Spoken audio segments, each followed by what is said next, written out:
Each of us carries messages embedded in our childhood, and we carry them often throughout our lives.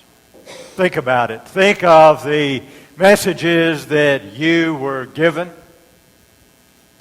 Perhaps they were messages about how to live in the world, messages about how to interact with others, or messages about who you are in someone else's eyes or image. Perhaps they came from parents or family members or friends.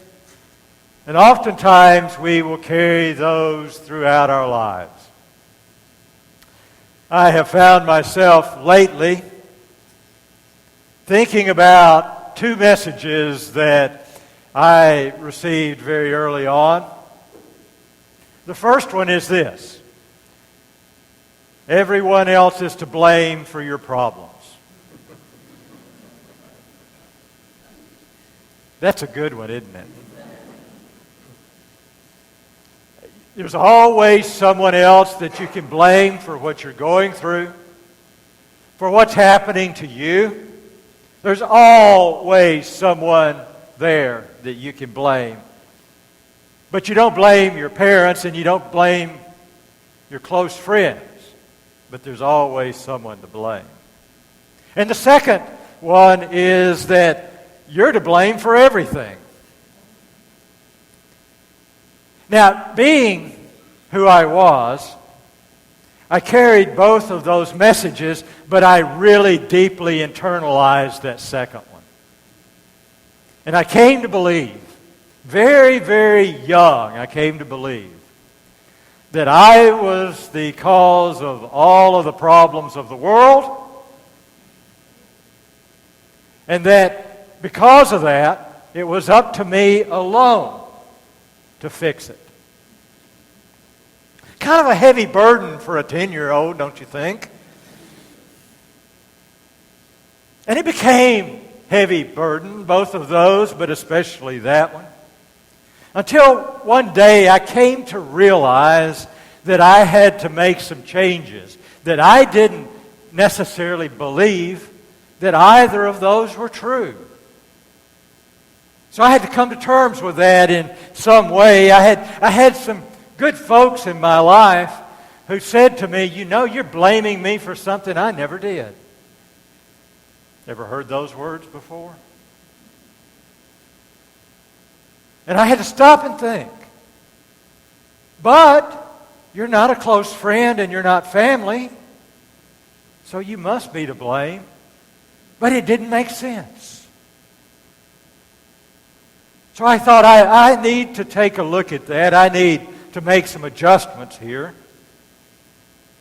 So I got to thinking about that other thing. And I had close friends and others who would say to me, "You know, you blame yourself for everything and you feel like you've got to fix everything. Who do you think you are, God?" They were quite honest. So I began to think about both of those messages, those imprints in my life, and what that meant to me. And I came to say to myself, you know, sometimes those are true. Sometimes someone else is to blame for something, and sometimes it is your responsibility. But I came to understand that for myself, I had to look at things differently.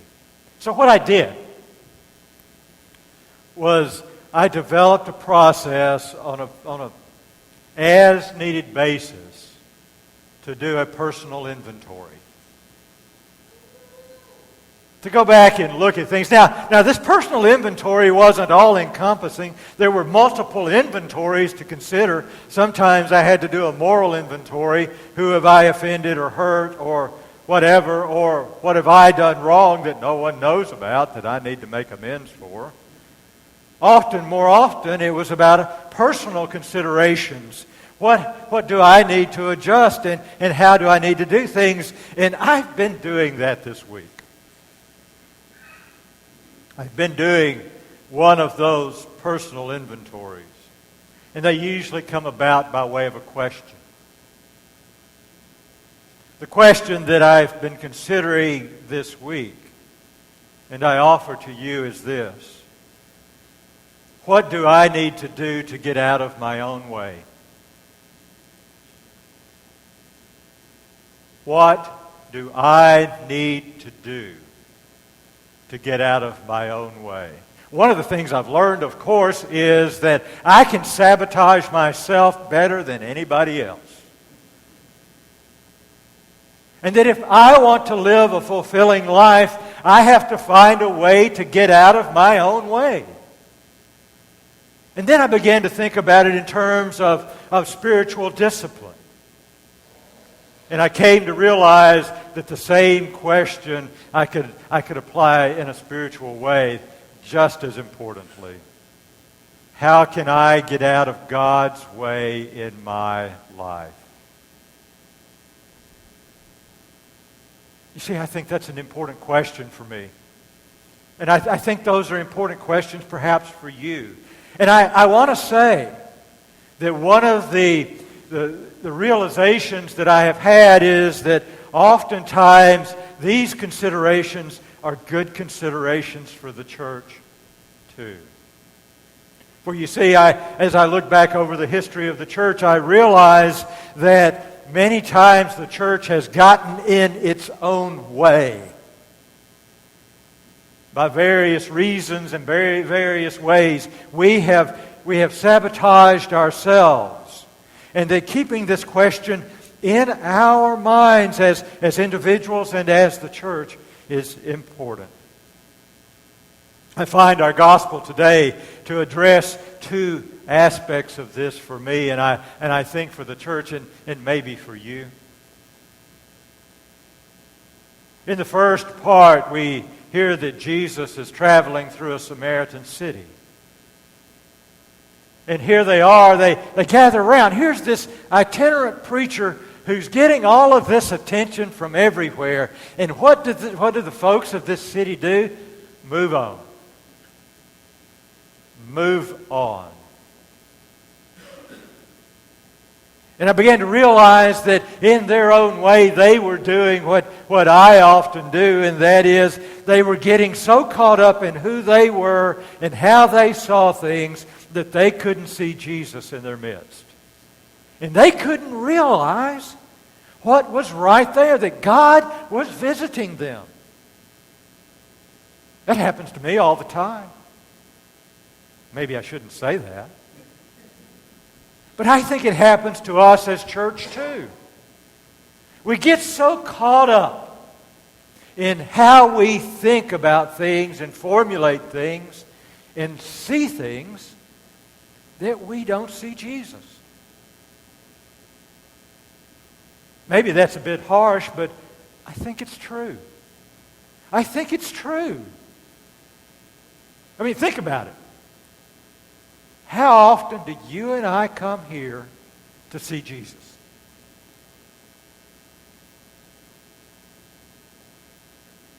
Hopefully every Sunday we come here for some reason or another, or some other time we come here. But oftentimes we come to think that God is only present, or Jesus is only present in the church, in this building. But if that's true, He's only here 90% of the time, or about 10% of the time, because 90% of the time, nobody else is here. And in doing that, in having this thinking that this is where we find Him, we miss the opportunity to see Him all around us in the world as we walk through it. And as we encounter Him in other people. And as we see Him out there. If you want to see Jesus, don't come here, go there. That's dangerous. That's dangerous. Because He's often in our midst, but our thinking will not let us see Him. Then the other part of that story is, it just fits me to a T. Here are these folks, they come up to Jesus and they say, I will follow you. I'm going to follow you. I will be one of your followers. And what's the next word? Yeah, you heard that, didn't you? But, and I like the next one that Luke throws in there, but first. Now, you and I both know that any time a statement is made and but is in the middle of it, whatever was said at the beginning doesn't matter. All that matters is what's said after you say but. I will follow you, but I need to go bury my daddy. All you need to say is, I need to go bury my daddy. I will follow you, but I need to go tend to my crops first. All you need to say is, I need to go tend to my crops first. You see, one of the ways in which I get in the way of myself and in the way of God working through me and God working through us is that I begin to edit some of those things out, and I have a lot of big buts in my life. Take that however you wish. And I'm the one that puts them there. I'm the one who says, I am going to do this. I need to do this now, but